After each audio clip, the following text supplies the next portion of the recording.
Boa noite a todos, boa noite a todas, são 19 horas. Vocês estão vendo um fundo diferente, né? É que eu estou passando o fim de ano com a minha família aqui em São Pedro da Serra, né? É um distrito de Friburgo, né? Então eu estou aqui, né, nesse local diferente. Fiquei uns dias sem fazer live e estou começando de novo, né? Mais uma vez, uma nova temporada da live, né? E talvez esse título seja um título estranho para muita gente. Se o pobre não tem Deus, não permanece.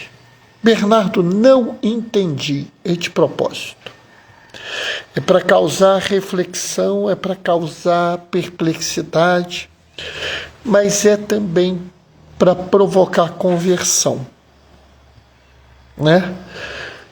Nós somos pessoas que dizemos seguir Jesus. Todos nós, inclusive eu digo que sigo Jesus. E João diz: permanecei no meu amor, e eu permanecerei em vós. Né? Se seguirdes os meus mandamentos, vós permaneceis em mim, e eu permanecerei em vós. Mas eu pergunto, qual dos mandamentos do Senhor, sejam do Antigo, sejam do Novo Testamento, sejam os 10 mandamentos, sejam as 8 bem-aventuranças, sejam o mandamento dado na última ceia, qual deles existe que permite a existência da pobreza? Ô, João Pedro, querido, boa noite, paz e bem. Que permite a existência da pobreza. A campanha da fraternidade desse ano vai nos falar sobre a pastoral do povo de rua, né? A do ano passado falava sobre a pastoral da ecologia integral e a desse ano vai falar sobre o povo de rua. E aqui eu acho que a gente pode abrir um espaço para discutir também algumas outras pastorais sociais. Oi, Gracinha, boa noite, paz e bem. E por isso eu estou perguntando, se o pobre não tem, Deus não permanece. Estou afirmando isso. Se o pobre não tem saúde, Deus não permanece na sociedade, porque a sociedade não está seguindo os ensinamentos de Jesus. Se o pobre não tem educação, e aqui eu estou falando de educação formal, é porque Deus não permanece na nossa sociedade. Se o pobre não tem comida, não tem casa, não tem trabalho, é porque Deus não permanece na nossa sociedade. Eu me lembro uma vez, agora, recentemente, quando a gente estava fazendo o Natal Popular com a população de rua, que uma pessoa interpelou o deputado Raymond, que estava lá,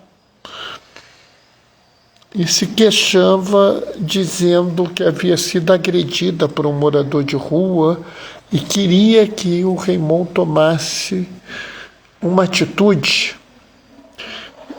E ela falou: a polícia mandou comprar gás de pimenta e jogar quando viesse na minha direção. E ele falou assim: mas a senhora não fez isso porque a senhora é uma pessoa humana. E a mulher reagiu com raiva. Não me fala em direitos humanos. Pelo amor de Deus. direitos humanos é uma coisa essencial, uma coisa que todo aquele que segue Jesus vai defender. E, novamente, se o pobre não tem direitos humanos, Deus não permanece nessa sociedade. Oi, Isabel, boa noite, minha filha, paz e bem. Vocês gostaram da arte nova? Acharam bonita? Vou falar para vocês, quem faz essa arte é a Isabel. A Isabel faz a arte das lives já tem algum tempo, né? E eu fico sempre surpreso, porque ela mesma me procura. Paizão, tem uma arte aí para live nova? Tem, mas eu não tenho ideia nenhuma, Isabel. Mas o que você quer? Eu quero isso, isso, isso. E assim, eu dou uma frase, dou uma ideia, mostro uma coisa ou outra e ela brota essas coisas lindas, né? É a vantagem da gente ter uma pessoa que é profissional desse negócio, né? Eu não tenho o mínimo jeito. E olha que eu me esforço, leio, estudo e não consigo fazer nada direito. Mas tá bom. E toda vez que eu coloco uma pauta mais social nas minhas lives, as pessoas questionam se eu não estou fazendo uma política, um negócio desse. E sabe, hoje, dia de Maria, Mãe da Igreja, que é uma festa até oriental, ela não começou no Ocidente, ela começou com a Igreja Ortodoxa, o Evangelho vai nos dar a resposta. Vamos ver? O Senhor esteja convosco.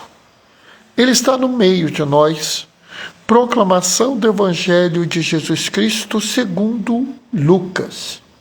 Naqueles tempos, os pastores foram às pressas a Belém. E encontraram Maria e José e o recém-nascido deitado numa manjedoura. Tendo-o visto, contaram o que lhe fora dito sobre o menino. E todos que ouviram pastores ficaram maravilhados com aquilo que ouviam. Quanto a Maria, guardava todos esses fatos e meditava sobre eles em seu coração. Os pastores voltaram, glorificando e louvando a Deus por tudo que tinham visto e ouvido, conforme lhes tinha sido dito. Quando se completaram 8 dias para a circuncisão do menino, deram-lhe o nome de Jesus, como fora chamado pelo anjo antes de ser concebido. Palavra da salvação. Opa, Gracinha falou alguma coisa. Boa noite, Bernardo. Feliz ano novo para vocês. Oi, Gracinha. Feliz ano novo aí para você, Divino, e todos os seus que estão aí. Essa passagem, ela já põe em xeque essa mania de quando a gente faz uma leitura da realidade social do Evangelho, a gente está falando de política. Existe uma realidade social no Evangelho que não pode ser retirada. Existe uma opção que não pode ser mudada. Não tem como você negar a realidade que Jesus nasceu pobre. Aliás, Jesus nasceu no extremo da pobreza. Como assim, Bernardo? Jesus nasceu no extremo da pobreza. Porque a gente pode admitir que existam pobres no mundo. Pessoas que têm dificuldade de se sustentar já não são pobres. Pobre é uma pessoa que talvez não consiga ter vários bens, que não consiga ter isso ou ter aquilo. Se a pessoa tem dificuldade de se sustentar, ela já não é mais pobre. Ela já está numa linha menor do que a pobreza. Isso não é uma opinião do Bernardo. Porque se fosse uma opinião do Bernardo, está tudo certo. O Bernardo pode falar besteira que ele bem entender, você pode aceitar ou não. O que nós estamos falando é de dados sociológicos, sociais, discutidos inclusive por economistas. E existem pessoas que estão na miséria, que são pessoas que têm dificuldade daquilo que é essencial para a sua sobrevivência. Então, Jesus não nasceu na pobreza, Jesus não nasceu na pobreza extrema, Jesus nasceu na miséria. Jesus não tinha um lugar para nascer. Jesus, quando nasceu, era um sem teto. E, meu Deus do céu, o Zezinho tradicionalista já está pulando ali naquela escada, tem até medo dele cair. Não, mas ele tinha casa em Nazaré, é que ele teve que sair para o recenseamento. E daí, Zezinho, ele tinha lugar para ficar? Não tinha. Se a gente vivesse num mundo justo, o domínio militar romano não teria imposto o deslocamento forçado de Jesus, Maria e José, Jesus ainda nos ventre de Maria. Se o mundo não é justo, Deus não permanece nessa sociedade, porque ela não quer permanecer em Deus. Pior, se nós estivéssemos num mundo justo, olha aí, vocês viram, o mozinho passou por aí. Se nós estivéssemos num mundo justo, eles não estariam na rua, eles estavam na rua porque havia um mundo injusto e eles não tinham dinheiro para comprar uma hospedagem.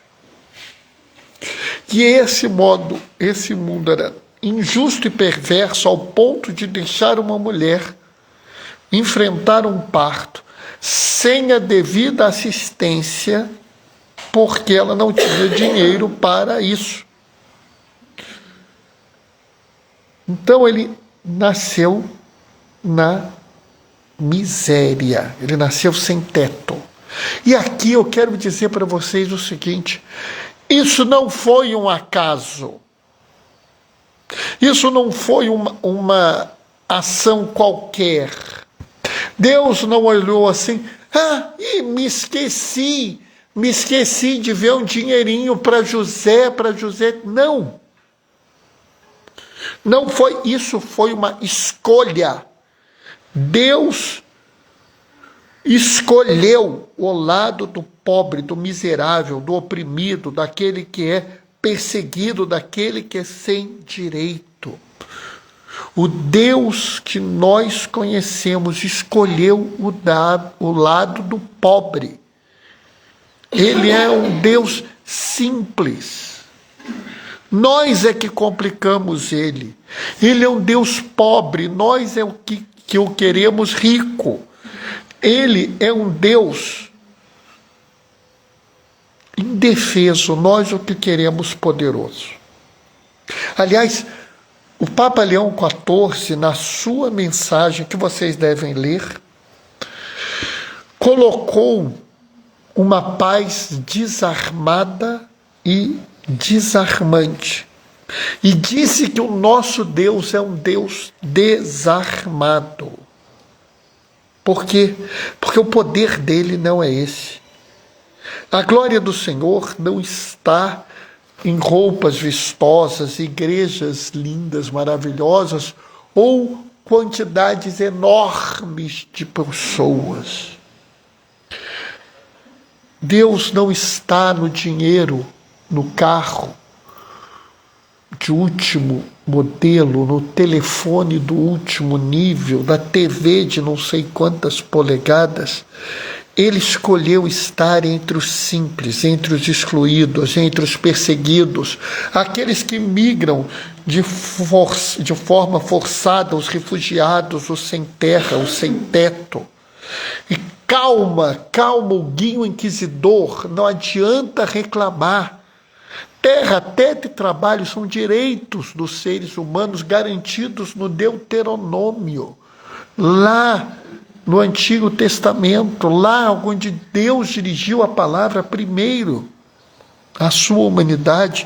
E isso nos afirma Papa Francisco e Papa Leão XIV, afirma que terra, teto e trabalho são direitos, se eu não me engano, direitos divinos pelos quais se merece lutar. O nosso Deus é pobre, simples, é miserável. Ele é um Deus pacifista, um Deus desarmado, é um Deus simples, que escolheu nascer no meio dos pobres, que se revelou aos pastores miseráveis que estavam no campo, sequer estavam aquela noite fria, escura, junto de suas famílias, porque tinham que cuidar das poucas ovelhas que tinham e talvez das ovelhas de outros. Foi a esses que ele se revelou primeiro. É aquele que é visitado pelos magos do Oriente. Não é pelos reis magos. No Evangelho não se fala em reis, se fala em magos. Ele é um Deus simples. E aqui, vou lembrar isso no dia 6, mas lembro hoje, os magos do Oriente, os sacerdotes pagãos, astrólogos, que viram os céus e viram o sinal do Senhor.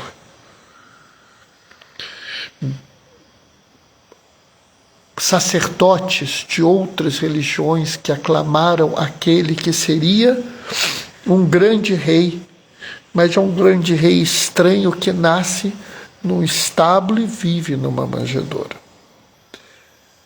E aqui é preciso fazer uma ressalva a Maria, que era uma mulher simples, era uma mulher pobre. E aqui eu não vou nem dizer que Maria era pobre porque ela não tinha posses e tal, porque se eu fizer isso eu estou sendo desonesto. Porque as mulheres naquela época não tinham direito a ter posses. Para vocês terem uma ideia, se uma mulher ficasse viúva, os bens delas eram dados para os filhos cuidarem. Se ela tivesse bens e tivesse filhos pequenos que não pudessem cuidar dos bens, era nomeado um tutor para cuidar dos bens dela, porque ela não tinha direito a ter bens, porque ela não era uma pessoa, mas ela merecia a proteção. Ou seja, já era prevista a proteção social dos órfãos e das viúvas. E se não há proteção social dos órfãos e das viúvas, Deus não permanece na sociedade. Mas Maria era uma mulher simples. Era uma mulher pobre. Seu esposo era pobre. Era um trabalhador braçal. Mas um ponto interessante. Quanto a Maria, guardava todos estes fatos e meditava sobre eles em seu coração. É interessante como Maria nos ensina uma coisa que muitos não notam. Ela ouvia os fatos, via os fatos e meditava sobre eles. E só após meditar, ela agia. Se lembra das bodas de Caná? Ela estava lá trabalhando, mexendo aqui, mexendo ali, viu que faltava vinho, pensou, raciocinou, foi ao seu filho. Filho, eles não têm mais vinho. Então observem, ver, julgar e agir. É interessante, porque o próprio Evangelho nos ensina como devemos agir no mundo. Ver, julgar e agir. Maria preferia guardar as coisas no seu coração. Maria preferia ouvir, ver, pensar, entender, compreender e depois agir. Maria não era uma mulher de ficar tagarelando por aí. Maria não ficava, meu filho é o salvador do mundo, tá? Seu filho não é não. Por quê? Porque Deus é simples, Maria era simples. Quem complica somos nós. Aliás, uma coisa que vira e mexe me perturba é que Maria sempre é relatada nos evangelhos como uma mulher quieta. E algumas aparições de Maria, Maria é uma tagarela, fica falando o tempo todo. E falando de coisas que parecem não ter sido guardadas nem meditadas.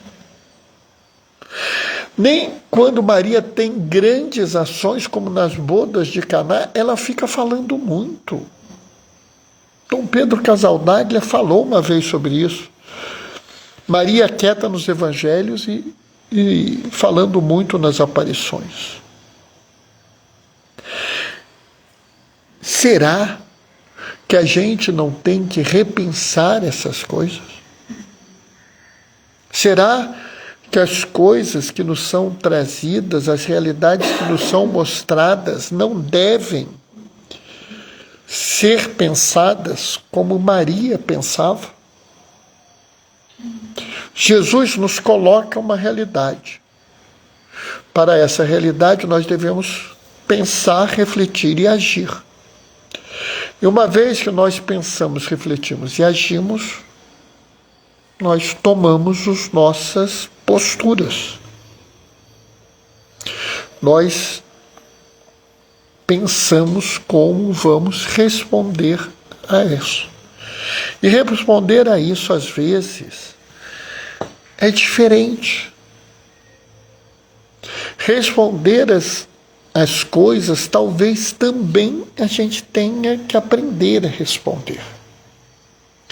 E, novamente, responder segundo os ensinamentos de Jesus.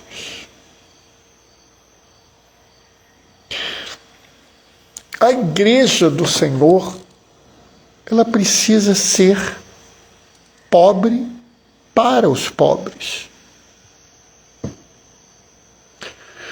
Sabe, e isso não sou eu que estou falando.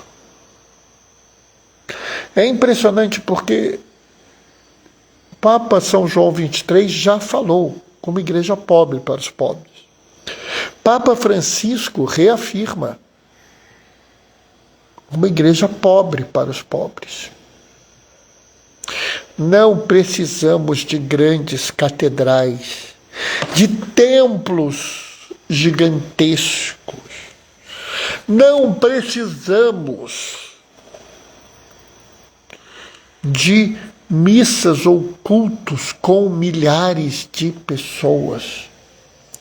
Não precisamos de lives, de adorações, de terços com milhares de pessoas.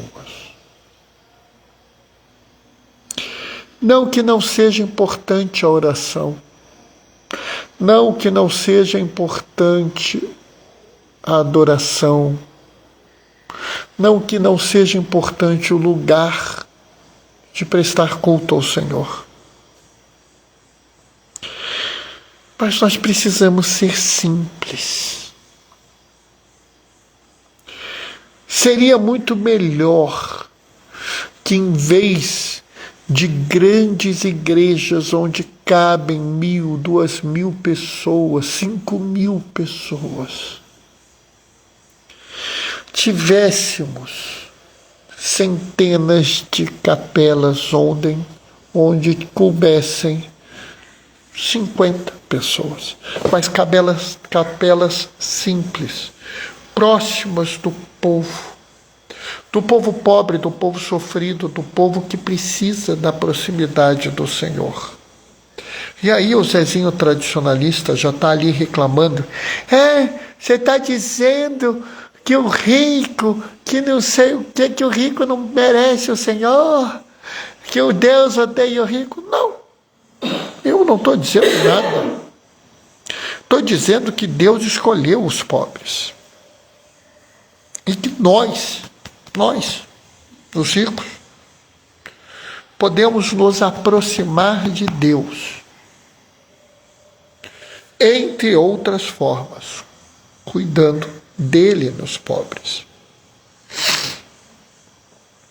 Não é colocar o pobre no lugar de Deus. Não. Porque ninguém pode fazer isso. É admitir que Deus se colocou no lugar dos pobres. E ele fez isso no Evangelho de Mateus 25, 31 a 46. Se você não acredita, vai lá ler.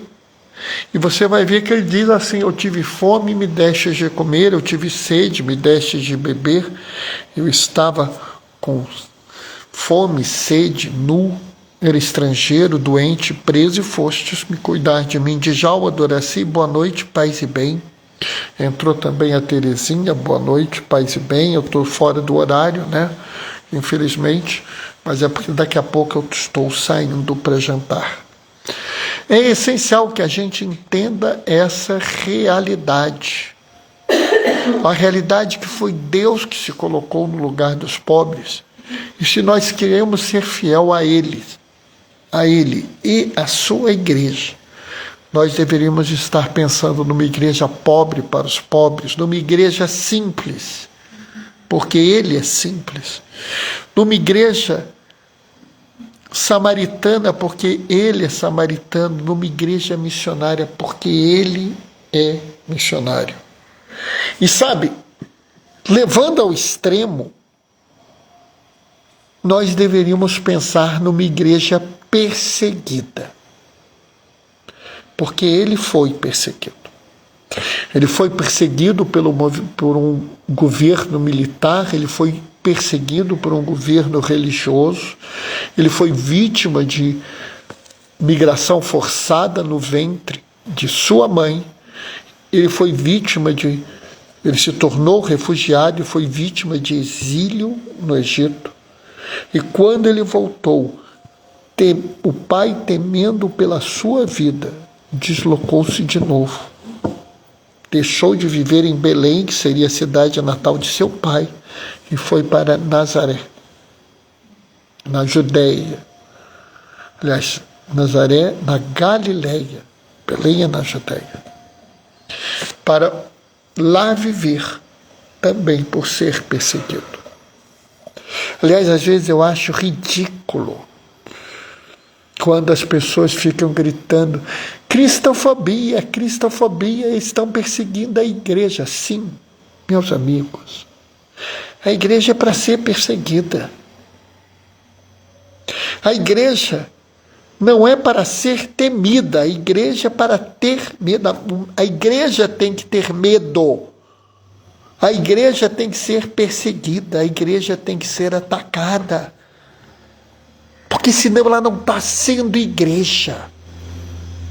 Eu vou aqui lembrar a vocês a frase de Dom Oscar Romero, bispo em El Salvador, o arcebispo de São Salvador, que foi assassinado durante a missa, ao erguer o cálice na consagração. Alguns dias antes, ele havia falado: numa sociedade injusta, se a igreja não é perseguida, é porque ela concorda com a injustiça. Então a igreja foi criada para ser perseguida, para ser atacada, para sofrer. Sofrer porque ela está ao lado dos perseguidos, dos injustiçados, daqueles que ninguém quer, daqueles que ninguém respeita. Sim, é uma dura realidade. Não esperem louros aqueles que seguem Jesus.